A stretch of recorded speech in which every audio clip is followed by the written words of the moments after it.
ang pangalan ng nasa itaas ay nagsasaliksik. Ang sinabi niya, sabi ng Sabadista, pag magtatanong ka kung nagsabat si Abraham, ay sagot nila ay oo, pero di nila mapatunayan. Ang ibig sabihin noon, nagsisinungaling sila. Grabe ka naman nagsasaliksik. Wagas ka naman kung makahatol. Ang totoo niyan, meron tayong magandang sagot. Ayaw lang ninyo. At hindi po kami nagsisinungaling. Okay. So, bago ko bigay si Brother Gomer, kasi alam ko, lalatagan na naman kayo ng mga talata nito, ay magbibigay lang ako ng ilang mga palaisipan. Palaisipan, kasi alam nyo, ang Biblia hindi lang basa ng basa. Una, dapat maintindihan natin yung setup ng Torah, yung five books of Moses, ay alam natin yung anong ibig sabihin yung mga aklat na yan. Yung Genesis ay Book of Origin or aklat ng pasimula. Hindi mo kababasahan siya ng hanay ng mga kautusan. Kasi ang halos pinag-uusapan dyan, yung mga pasimula at mga simulain ng mga tao mula kay Adan. Karanasan nito. At ang pagkakasulat, isa lang tao kasi ang sumulat nito. Ang mga kautusan ng Diyos, doon inilagay ni Moises sa aklat ng Exodus. At yung aklat naman ng Deuteronomio ay pag-uulit. No? Ang aklat ng Deuteronomio, ibig sabihin ay pag-uulit. Yung mga kautusan na nabanggit na sa Exodus, bilang sa Leviticus, ay inulit doon sa Deuteronomio. Hindi naman lahat, pero yun kasi ang meaning ng Deuteronomy. Pag sinerge po ninyan, ay pag-uulit. So, dapat po natin maintindihan yon, mga kapatid, dahil nga, saan ba nabuhay si Abraham? Di ba sa Genesis? Eh ngayon, kung ipapabasa mo nga naman, kung nangilin siya, verbatim, word for word, hindi mo talaga mababasa yon. Kasi, hindi naman doon nilagay ni Moises ang pagkakahanin mga kautusan. Pero may mababasa ho tayong pahiwatig. Meron, kailangan ng pangunawa. At yung pangunawa na yung talatang iyan, sapagkat sinunod ni Abraham ang aking tinig, at ginanap ang aking bilin, ang aking mga utos, ang aking mga palatnuntun at aking mga kautusan. Pinagtatawanan nito ng marami. Pero ang totoo nun, hindi ho yan katawa-tawa. Dahil nga sa ang aklat ng Genesis ay hindi naman yan book of law, meron lang mga pahiwatig dyan. Particularly, si Abraham. Ngayon, sabi dito na nitong nagtatanong, wala naman mapatunayan. Meron na ho napatunayan. Ganito yan. Kung gusto ninyong word for word, di ganito rin po yung ating ibibigay na tanong sa inyo.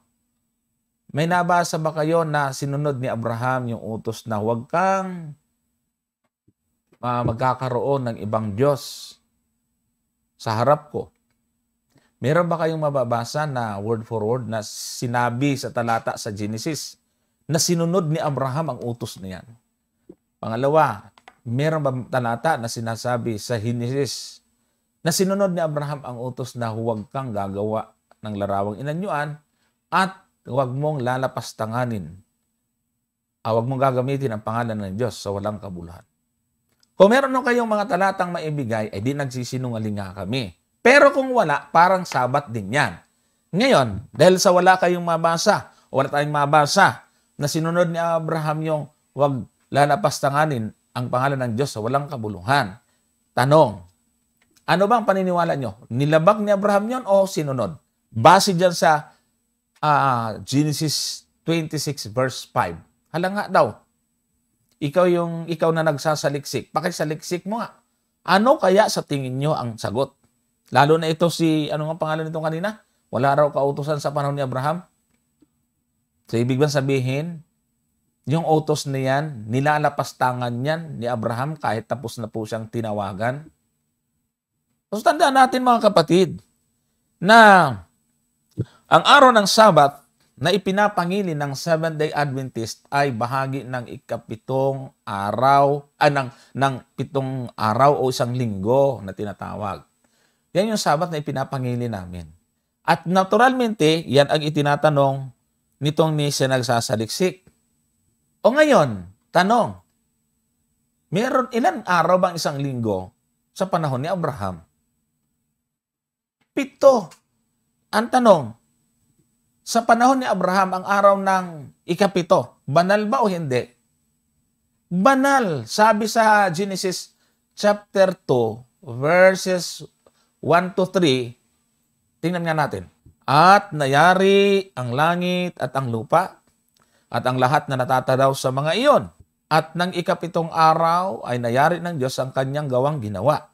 At nagpahinga ng ikapitong araw sa madlang gawa niyang ginawa.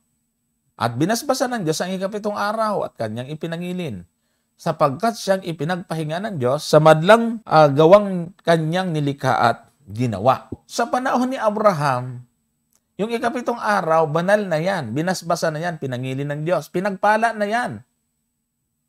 Kung hindi sinunod ni Abraham yan, ibig sabihin, binabaliwala ni Abraham yung kabanalan yan, hindi ipinapangilin ni Abraham yan, at yung pong pagpapahinga ng Diyos na yan, hindi yan sinunod ni Abraham. Ganon yon. O alin ngayon ang katanggap-tanggap? Yung hindi siya sumunod o sumunod siya.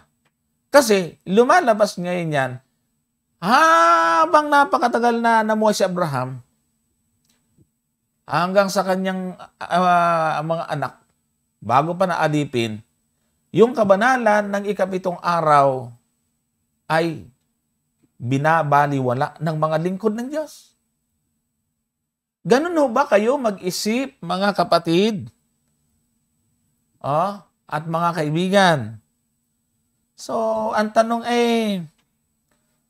meron bang talata sa Biblia na bago pa yan ibinigay sa pagkaalipin ang written na 10 Commandments, ay mayroong ginawang basbas ang Diyos? After na malaya sila, nung ibigay sa kanila ng Diyos ang 10 utos na naroon yung Sabat, doon lang ba binasbasan ng Diyos, mga kapatid? Ay di ba nang banggitin sa Exodus, yung alalahan ng araw ng Sabat upang ipangilin, ang binabanggit sa Kapitulo 20, talatang 10 ng Exodus, itinuturo tayo kung bakit dapat ipangilin sapagkat binasbasan ito ng Diyos sa Genesis. Kaya, mas tama ang lohika na tinagamit ng mga Adventist. Kaysa naman doon sa isipin mo, ilagay nyo sa isip nyo, itong mga naging matuwid na tao, si Enoch, sino pang mga tao na nauna bago ang paglaya ng Israel sa Ehipto, ay winalang halaga nila yung ikapitong araw na banal. Kasi pag pupunta natin yung Exodus. Manapa, sabi dyan, alalahanin mong araw ng Sabat upang ipangilin.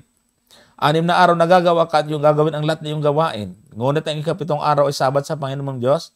Sa araw na yan, ay huwag kang gagawa ng anumang gawa. Ikaw, ng iyong anak na laki ni babae, ng iyong aliping babae, ng iyong baka, ng iyong taga-ibang lupa na sa loob ng iyong pintuang daan. Bakit? Sapagkat sa 6 na araw ay ginawa ng Panginoon ang langit at lupa, ang dagat at lahat na nangaroon at nagpahinga sa ikapitong araw. Pat pinagpala ng Panginoon ang araw ng Sabat at pinakabanal. So tingnan nyo, kailan ginawa? Doon sa Genesis. Kailan ginawang banal? Doon sa Genesis. Ito lang talaga ang Genesis ang magsasabi kung kailan yan pinagpala. Tapos, pinagpala sa panahon ni Abraham, nilalapastangan niya. Hindi niya pinapanginin. Ganun ba ang tingin nyo sa Diyos nyo? Ano ang saysay? Ba't niya pa ito binasbasan? Ba't pa niya ito ginawang banal? Kung hindi rin naman pala pakikinabangan ito ng tao bago ang pagkalaya nila sa Ehipto. O tingnan po natin yung mabuti. Gamitin ho natin yung sentido comum natin. mga kapatid. Kasi mas madaling isipin ho ito Kaya, kung papaanong ang tanong sinunod ba ni Abraham yung Sabat? Itanong nyo rin, sinunod ba ni Abraham yung wag babanggitin ang pangalan ng Diyos sa walang kabuluhan? Sinunod ba ni Abraham ang huwag magkakaroon ba sa harap ko? Sinunod ba ni Abraham ang huwag lulukod sa larawan? Ang tanong, hindi. Kasama Sabat. Di si Abraham, makasalanan, mali ang Genesis chapter 26 verse 5. Hindi ba? Paano maging huwaran siya ng pananampalataya? Kung siya pala ay walang galang sa Diyos. Wala pala siyang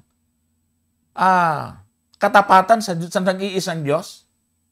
Anong klaseng Abraham at anong klaseng Diyos ang pinapakita niyo kapag ganyan ang inyo pong pinanghahawakang paniniwala, mga kapatid? Dapat mag-iisip tayo, lalo nito sinagsasaliksik Wala raw silang mapatunayan, nagsisinungaling. Hindi lang abot ng iyong isip, kapatid. Hindi lang kayo naturuan ng tamang pag-aanalisa. Hindi lang po kayo naturuan ng tamang paggamit ng logic o ng lohika. Yan ang totoo dyan, mga kapatid. Sige, Brother Gomer. So, palagay ko yung pinaliwanag kung iintindihin lang mabuti nung nagtanong, Brother Johnson. Kumbaga, na yan kumpleto na kasi nga, kung sinasabi ng talata na sinunod ni Abraham yung kautusan ng Diyos, tapos sasabihin wala pang kautusan, sino ang nagsasabi ng totoo? Yung 26 verse 5 o yung nagtanong na nagsasabi wala pang kautusan? Hindi ba, mga kapatid? Kasi ang sabi niya, wala pa daw kautusan sa panahon ni Abraham. Di ba, Brother Johnson? Oo nga. Pero ang sabi doon sa 26 verse 5, sinunod ni Abraham. Sabi ng Diyos, sinunod ni Abraham ang aking tinig, ginanap ang aking bilin, ang aking mga utos, at ang aking mga palatuntunan, at ang aking mga kautusan.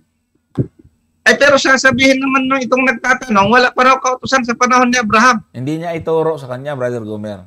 Sino lang yan ang nagsisinungaling, kapatid? Ito bang 26 verse 5 na sinasabi na sinunod ni Abraham yung kautusan ng Diyos? O yung sinasabi ninyo na wala pang kautusan sa panahon ni Abraham? Nakita nyo po So, sablay talaga. Sablay. Kasi wala pang kautusan sa panahon ni Abraham, ano itong kautusan na sinunod ni Abraham kung wala pa pala? Saka malabong walang kautusan. Anong susundin niya? Sinunod niya, nakasirecord niya Yan na nga Tapos sasabihin, tayo ang nagsisinungaling.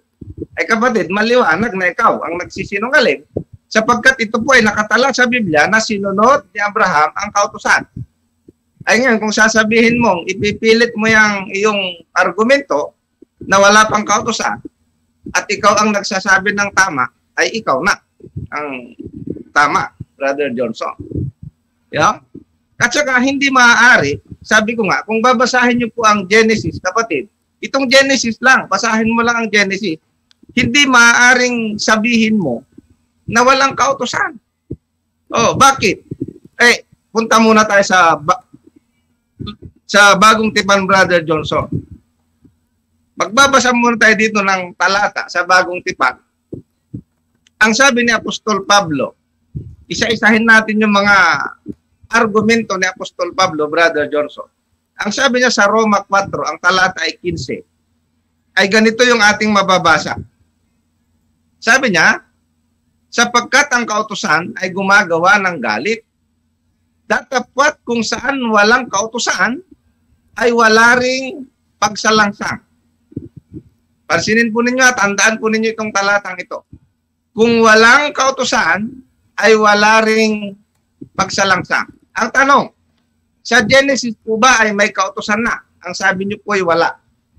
Tanong, mayroon po bang pagsalangsang sa Genesis? Mayroon. Dapat sabihin nyo rin, wala. Dapat. Di ba? Pero kung mayroon lang pagsalangsang sa Genesis, at ang sabi ni Apostol Pablo na isang Pariseo na nag-aral ng kautusan, nag-aral ng salita ng Diyos, ang sabi niya, kung walang kautusan ay wala ring pagsalangsang, ay lumalabas po, mas tama yung paniniwala ng Seventh-day Adventist. Ito pa, Sa Romer pa rin, sa 5 at ang talata ay 13, ganito naman. 5:13 ng Roma. Sapagkat ang kasalanan, sabi niya, ay nasa sanglibutan hanggang sa dumating ang kautusan. Ngunit, hindi ibinibilang ang kasalanan kung walang kautusan. Ay napakaliwanag po nito. Hindi ibinibilang, sabi ni Apostol Pablo, ang kasalanan kung walang kautusan. At ito naman ang sabi ni Apostol Pablo pa rin. Dito sa Roma pa rin, sa 7, ang talata ay 7. O tingnan po ninyo. Sabi niya, ano nga ang ating sasabihin? Ang kautusan bagay kasalanan? Huwag nawang mangyari. Datapot hindi ko sana nakilala ang kasalanan, kundi sa pamamagitan ng kautusan. Nakita niyo po? Ang sabi ni Apostol Pablo, hindi ko sana nakilala ang kasalanan, sabi niya, kundi sa pamamagitan ng kautusan. Ngayon, kung titingnan po natin, ang Genesis, diyan pa lang makikita na natin, Brother Johnson, si Cain, nung patay niya sa Abel, nagkasala. So, lumalabas, kahit mula doon sa Genesis 1, magbasa po kayo mula Genesis 1 hanggang Genesis 3, verse 24, hanggang patayin ni Cain si Abel. May nabasa ba kayo na iniutos ng Diyos na huwag kang papatay? Wala. Tanong, kung walang nabasa na huwag kang papatay, ibig bang sabihin ay hindi umiral yung utos na yun? Hindi. Bakit? Kasi nung patayan ni Cain si Abel, nagkasala siya. Anong kasalanan niya? Pinatay niya yung kanyang kapatid. So, kaya yun po yung katwiran po ninyo na walang kautosan kasi walang nabasa. Talagang napakalaki pong pagkakamali sa pag-aaral ng Biblia. No? At ito, halimbawa dito sa karanasan, Brother Johnson, ni Abraham. Dito tayo sa karanasan ni Abraham. Ito ay nasa Kapitulo 20. Sa Kapitulo 20, nung sila po ay pumunta sa lupain, sabi rito sa Cadiz at Shur, doon kay Abimelech, no? Kay Haring Abimelech, nagsinungaling sila na ang sabi doon sabi na ni Abraham, sabihin mo sa kanila na kapatid kita. At ang nangyari, dahil kapatid, abay, ang sabi dito sa 3, basahin mo natin. Kinuha ni Abimelech si Sarah para gawin niyang asawa sapagkat sa pagkakaalam niya ngang ito ay kapatid. Pero pagdating sa 3, ang sabi rito, Genesis 20, talatang 3. Datapat na paroon ng Diyos kay Abimelech sa panaginip sa gabi. At sa kanya sinabi, narito ikaw ay dili iba't isang patay, sabi ng Diyos, dahil sa babaeng iyong kinuha, sapagkat siya ay asawa ng isang lalaki. Ngunit si Abimelech ay hindi pa nakasisiping sa kanya at nagsabi, Panginoon, papatayin mo ba pati ang isang bansang banal? Sa talatang 5, hindi ba siya rin ang nagsabi sa akin, siya ay aking kapatid? At si Sarah man ay nagsabi, siya ay aking kapatid. Sa katapatang loob ng aking puso at kawalang sala ng aking mga kamay ay ginawa ko ito. Ang sabi dito ni Abimelech. At sa talatang 6, ang sabi ng Panginoon, at sinabi sa kanya ng Diyos sa panaginip, oo, talastas ko na sa katapatan ng loob ng iyong puso ay ginawa mo ito. At hinadlangan din naman kita sa pagkakasala ng laban sa akin. Kaya't hindi ko pinahintulot na iyong galawin siya. So makikita nyo po rito, saan iniutos ng Diyos ito? Wala tayong makikita na narrative na iniutos ng Diyos na bawal ang pangangalon niya. So, yung pong katwiran, mga kapatid, na sinasabi nila na walang mababasa ay wala. Hindi po talaga totoo. No? Hindi totoo. Sapagkat maliwanag dito, sa Genesis ay talagang umiiral ang utos ng Diyos, Brother Johnson. At dito ay makikita natin, halimbawa, sa Sodoma at Gomora. Oh, anong sabi niya sa Genesis 13? Ang talata ay 13. Itong mga talata na binabasa natin ay para makita po ninyo na yung kasalanan dito sa Genesis ay umiiral. Oh, sa Genesis 13 at ang talata ay 13, ganito ang ating mababasa. At ang Diyos ang nagsasabi nito. Ang sabi niya rito, ang mga tao nga sa Sodoma ay masasama at mga makasalanan sa harap ng Panginoon.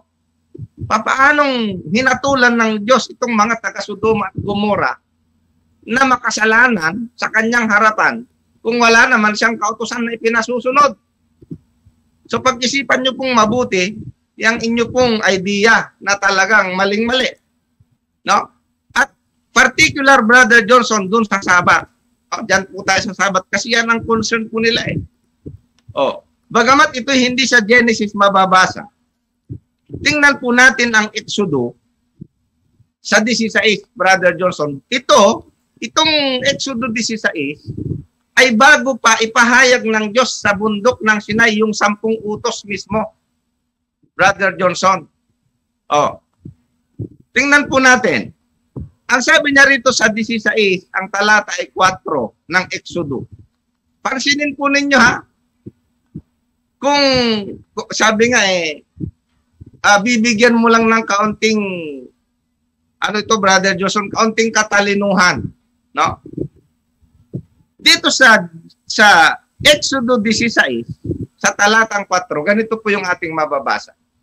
Nang magkagayoy, sinabi ng Panginoon kay Moises, narito kayo'y aking pauulanan ng pagkain mula sa langit at lalabasin at pupulutin ng bayan araw-araw ang bahagi sa bawat araw upang aking masubok sila kung sila'y lalakad ng ayon sa aking kautusan o hindi. May binanggit dito, Brother Johnson, ang ating Panginoon, na ang mga Israelita ay bibigyan ng pagkain, pauulanan ng pagkain mula sa langit, no? At ang sabi doon upang aking masubok sila kung sila'y lalakad ng ayon sa aking kautusan o hindi. Tanong, anong kautusan ang binabanggit niya dito ng Panginoon? Mayroon na ba siyang sinabing kautusan bago itong 16 verse 4? Oh, kung paano binanggit doon sa Genesis 26 verse 5 na sinunod ni Abraham ang kautusan, wala naman tayong nabasa. The same thing with this text nang sabi, kung sila'y lalakad ng ayon sa aking kautusan. Maliwanag po ito mga kapatid. Ngayon, pagdating doon sa talatang, pansinin po ninyo, pagdating doon sa talata ng 26. Puntahan po natin yung verse 26.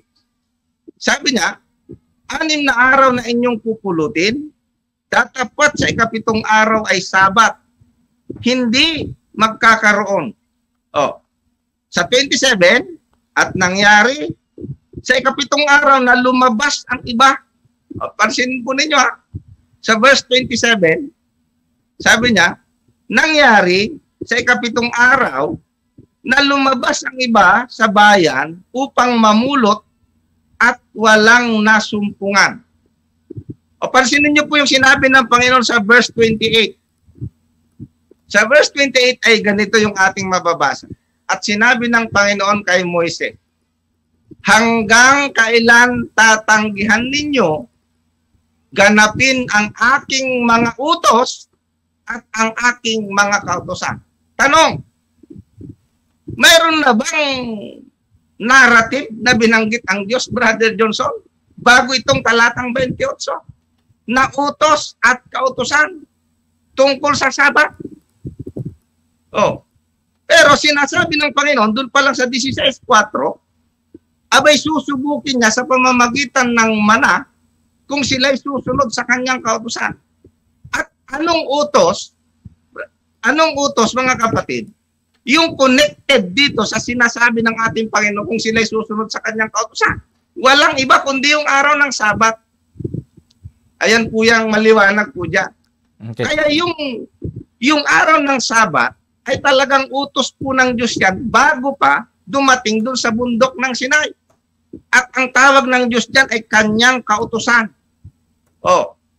At makikita mo dito, Brother Johnson, ito yung uling talata bago ko ibalik sa iyo. Gusto kong pansinin nila ito sa talatang 25. Ayan. Sa talatang 25 ay ganito yung ating makikita rito sa talatang ito. Ang sabi ni Moises, at sinabi ni Moises, diyan pa rin po yan sa 16 verse 25. Para makita po nila sa screen. Ang sabi diyan ay ganito. Sinabi ni Moises, kanin ninyo ngayon, sapagkat ngayoy Sabat. Pansinin po yung salita ni Moises, ha? Sapagkat ngayoy Sabat na ipinangingilin. Nakita niyo po yan? Yun daw Sabat, Brother Johnson, yan ay Sabat na ipinangingilin.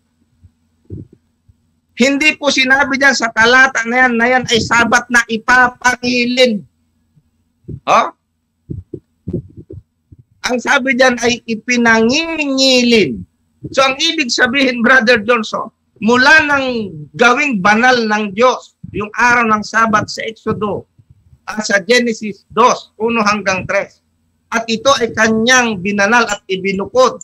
Ang sabi doon sa Marcos 2:27 ay ginawa niya para sa tao. Ang sabi ni Moises, Brother Johnson, itong Sabat na ito ay ipinangingilin sa Panginoon. Kaya napakaliwanag po niyan, mga kapatid, na bagamat wala kang mababasa na explicit, no? Na sinabi na si Abraham ay nag-observe ng Sabat. Pero ang sabi dito ni Moises, ang Sabat ay ipinangingilin sa Panginoon. Ay nakita niyo po yan. Ipinangingilin na sa Exodus 20 pa lang ibinigay. Paano pong mangyayari yan? Kaya mas tama po yung aral ng Seventh-day Adventist sa talata ng Biblia na si Abraham ay talagang sumunod sa kautusan ng Diyos kasama po yung araw ng Sabat.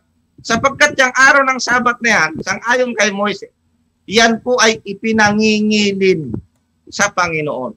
At hindi po nag-umpisa ang pangingilin ng Sabat sa panahon ng Israel. Yan po yung dapat nating makita. Alam mo kung mahirap lang yung termino, Brother Johnson, na ipinangingilin, ang sabi ng mga scholar, yan po ay present. No? Present po yan na ginagawa. Before pa, doon sa Mount Sinai. Kaya yung Sabat na yan, na binanal ng Diyos, ay talagang maliwanag na yan ay kasama sa kanyang mga kautusan. At yan ay binanggit niya sa 16:4. Oh, yun ay kautusan na konektado dun sa paglaglag ng mana. Kaya ang sabi niya, susubukin niya kung susunod sila sa kautusan. Eh wala pa namang utos. Anong utos ang binabanggit? Wala pa. Kung ganun ang magiging katwiran, Brother Johnson. Okay. Kaya dapat po ay inyong reviewin yung inyo pong talagang, kung kayo po ay nag-aaral talaga, mas maganda po yung walang bias na pag-aaral, Brother Johnson. Thank you, Brother Gomer.